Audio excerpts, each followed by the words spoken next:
there you are. You're running for your life. You're a shooting star. And all the years, no one knows just how hard you worked. But now it shows. In one shining moment, it's all on the line. In one shining moment, they're frozen in time. But time is short and the road is long. In the blinking of an eye, that moment's gone. And when it's done, win or lose, you always did your best. 'Cause inside you knew that in one shining moment you reached deep inside. One shining moment you knew you were alive.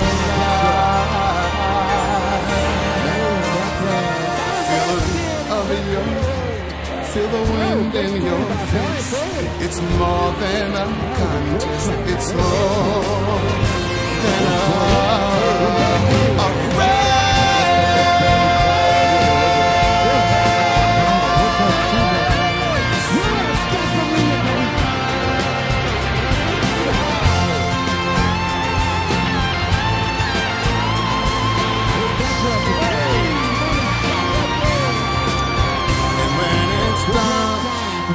Win or lose, you always did your best.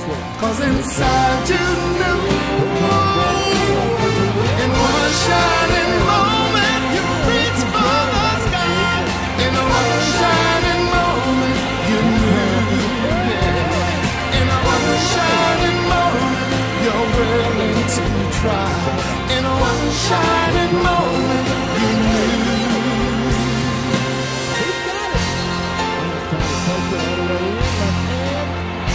One shining moment.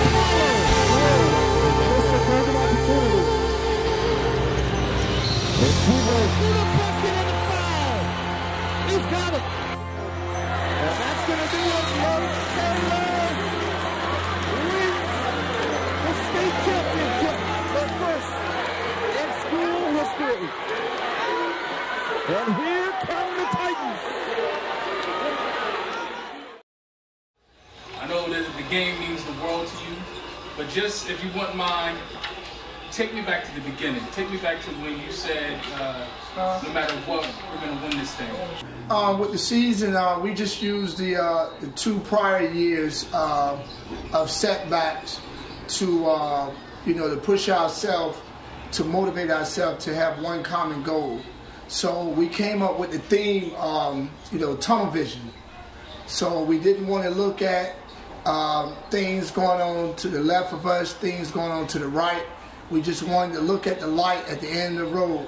And that tunnel vision meant not talking about 2 years in the state finals or even so the 50-footer. So we just put ourselves in a position that that's the only goal that we have, and we obtained it. Ms. Brown, I know you were there through every step of the way. Talk about what you saw Coach go through, what the team go through, what you had to put up with, and what you went through. She always wanted to be a coach at home, so take your time. The state championship 2 years ago was devastating for those guys. I saw they were just so sad and just they wanted it so bad.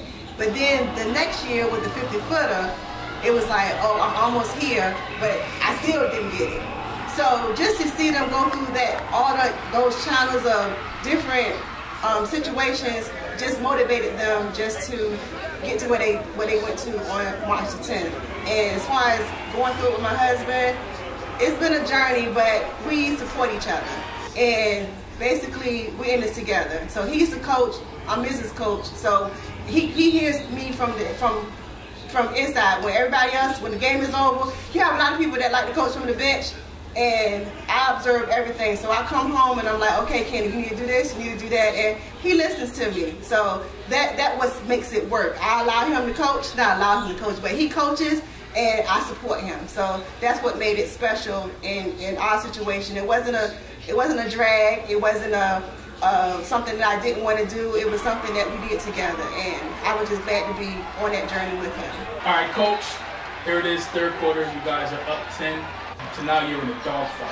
What's the mindset of the team? You know, I think we had the same mindset. We was relaxed. We still wanted to carry out our game plan. And I tell you, you know, the Eastern District, like Granby High School, you know, coaching against Mike Evans, you know, taking us down to the wire in a dogfight on the road where McNair had to hit 2 free throws to seal it.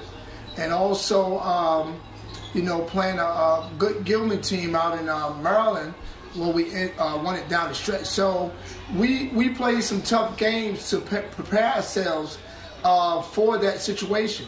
But we had already told our kids in the locker room that this is a very good John Hanley team. So we told them, expect them to make a run, and not only that, expect them to take the lead. In left hand. Oh, the dunk from Seaborn on the follow. So it was no false sense of security where we thought it was going to be a blowout. We was expecting them to do what they did, and we just kept our composure throughout the fourth quarter and both overtimes. It was a journey for me, but I always believed that they were gonna do it. And the reason I say that is because they all had chemistry. They had talent, but they had chemistry. The way those guys bonded together, and there was no individual person on that team that needed, you know, to be the man. DB, JJ, Joe, when one wasn't on, the other one was on. And even Bone, well, Taquan, and the twins, all of them just added a special addition to the team. And just to see that every night, hungry for this victory. Comes Seaborn. You're stepping in the dunk. You can tell in the way they played, they didn't panic, they didn't give up, and that was a joy to see them not giving up. They really went out there every night and gave it their best every night, and not just to win, because they were almost undefeated. They only lost one game, but you could just see that they really wanted it, and they did what they had to do to win that final game. So that part for me was emotional, just to see them go through that journey, and also my husband go through that journey of just wanting something for someone, because not only because they had the talent, but because they deserved it, because they did the work to get there. Coach, we end regulation, not at that 50, going to overtime. What do you guys have to do? Now, I know, Antoine, people say we scored only 4 points in the the first overtime, but I'll tell you this, as a coaching strategy, while we're on interview, because I know some people are questioning. Once we got the ball with after 4 points were scored for both teams, I think we had the ball with about, 2:01 left? Yep. And Hanley was still in overtime. They were still in their zone. So I told our guys to hold the ball. You know, I heard fans, keep playing, keep playing. It was no way in the world that I was going to get our guys to shoot the ball early, put it in John Hanley's hands. I just had that much respect for Michael Brown, number 10, that he could really stall the ball with our defensive tactics and probably get an easy look. So my motto was, hey, we only scored 4 points, but we're going to either win this at the buzzer or we're going to go into a second overtime. I was pretty much ready for the game to be over at this point. I was just like, what are they doing? I mean, John Hanley just didn't give up, and we didn't either. So it was I was very, very intense at that point. I couldn't even sit in my seat. I was up pacing back and forth, looking around. Oh my goodness, the shot went in. Then I think Joe fouled the guy with the 3-point line, and it was a lot. I was going through a lot at that point, but they did it. That's a testament to our coaching staff. You know, those other 5 guys, Derek Edwards, Tyrann Matthews, Joe Bryant, Brett Jones, and Anthony Peoples. See, the good thing with our program is all of us give input. So it wasn't like that, you're the head coach, is all on your shoulders now with this extra 4 minutes. We just kept talking to each other.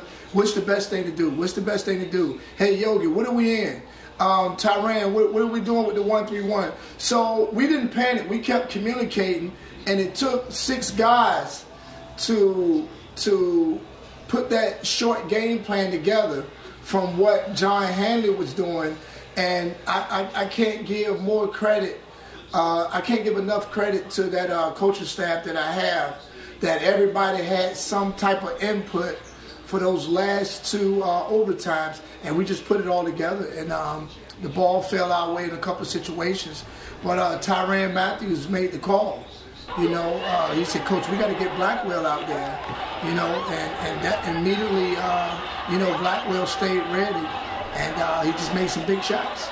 Second overtime, you guys scored 18 points. Where did that come from? Davon Blackwell. You know, I think he was fully confident, and you know, we just wanted to get a good look. So I saw the guys, you know, kind of like setting them up. You know, Darion still could score it, but I saw him and McNair trying to attack the gaps, not forcing shots, and they just wanted to set Blackwell up. And Blackwell, our motto is to stay locked and loaded. And when he's locked and loaded and the ball comes to here, he's one of the best shooters I've ever seen. And we gave him the green light. The turnaround for me was when I was like really on hiatus, was when they kept fouling Taquan. And Taquan missed his first 2 free throws. And the coach on John Hanley's team, I'm sure they kept telling his team, keep fouling him. But when he told them to keep fouling him, I said, that's absolutely right, keep fouling him, because Taquan does not miss free throws. So he missed the first 2, but when they fouled him again, I said, okay, this is our game, because I knew he was going to get him. I knew he was going to get him. So emotionally for me, it was just to see everybody just play their part. When Joe and JJ fouled out, that was emotional, because I know they really wanted to stay in the game and finalize it. But again, that was a part of their chemistry that, okay, I got your back. So even though they didn't complete the game, the other team member stepped up and was able to, you know, finish it for them. So for me, that was amazing to see. Hey, is this my interview or yours? Good, great. Don't put you on the timer next time. 15 years, 2 overtimes. 17. 17 years, I'm sorry, Yeah. 17 years. You might have got rid of, I tell you what, you probably skipped 2 years, because I think one year we were 5-13, the other year we were 6-12, so if you want to say 15, you can, but yeah, 17 years, 17 years. 17 years, 2 overtimes, and you finally get the state championship. What does that mean to you? What does that mean to Teller? What does that mean to the city of Norfolk? I tell you what, Antoine, and I might get a little emotional, but you know, the God that we serve is a good God. You know, he kept us in line. But I'll tell you that, you know, we was chasing a state title 2 years ago. And my biggest thing was to really win it so that I can pump my chest. What do my critics have to say now? You know, attack my critics. But then I thought about it, you know, out of all these years, you know, God not working on time, my revelation was, you know, that's the wrong prayer to look for to try to win something. You know, you don't pray and win a game. So I asked the Lord to forgive me and just put me in the right mindset, just to stay healthy, to keep my mind right, to keep the kids healthy, to give us an opportunity to do the best we can. And I think those 17 years was bottled up into one night. I can't even remember the 17 years of, you know, the tears late at night, losing to teams that we thought we should have beat. But just to get a chance to win a state title for my wife, the coaching staff, the kids, our 17-year supporters, the city of Norfolk. You know, when you got so many people from Norfolk out there, I mean, it's overwhelming. I'm overjoyed, but I'll tell you at the same time, I'm humble. I haven't had any sleep since the championship. I've been getting calls. to go do so many things, and I haven't turned anything down. And believe me, Antoine, I'm not going to turn anything down. Even if I have to sleepwalk to an elementary school to speak to some kids, to show them that anything is possible. You know, just take the time out of it, stay committed. And I really want to say this. I'm so happy for individual guys that went through individual, things. I know what the coaches went through. I know the heartache, and just to stay committed. We never turned our back on each other. My wife stayed committed. The loyal fans. My pastor, Gregory Purdy. If I don't acknowledge him, man, it wouldn't be an interview. He always talked to us about see it to see it. He came up with a revelation of December 14th, 2014. State title, Lake Taylor High School.